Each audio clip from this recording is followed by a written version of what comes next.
ba na iniingat-ingatan ko? Pagsasama natin parang di na magkakalayo ang pagitan ng damdamin natin sa isa't isa. Tila ba walang makakapigil sa ating dalawa? At bigla ka sa'kin nagtapat na nais mong sabihin na merong ang iba at yan noon mo pa nilihim. Pinaniwala mo ako sa iyong mga pangako na kailanman ako sa'yo hindi mabibigo. Umaasa na ako pa rin ang pipiliin mo kahit alanganin ang lagay ko dyan sa puso mo. Bata't bigkasin mo lang na mahal mo pa ako, tatanggapin ko yan kahit na hindi to totoo. Ang pagmamahal na binigay ay nasayang lang ng sinumpaan. Pinangako nating dalawa sa harap ng may lalang.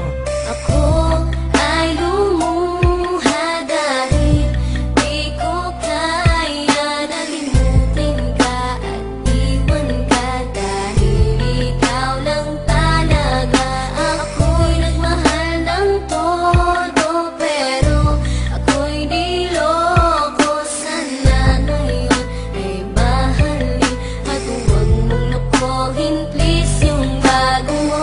Parang mo nang ipagpatuloy pa ang buhay kong ito. Kung lolokohin, gagaguhin lang naman ako ng babaeng inalayan nila ana ng husto. Kahit katangahan, iningatan ng katulad mo, kasi ayoko lang mawawala ka sa'kin dahil di ko kakayanin ang mga bagay minsan na naagaw na sa akin. Tinuring kong sa akin at naging isa ka sa'kin, ngunit pag-ibig mo hindi pala para sa akin. Nasayang lang itong aking damdamin na kailanman sa'yo naging tapat, at para sa'yo hindi naging sapat. Aking pagmamahal na di humihingi ng anuman na kapalit. Pagmamahal na hinangad, bakit sa'kin pinagkait? Kung kailan ko pa naramdaman ang lahat ng mga to, tsaka pa nawala ka sa tabi ko.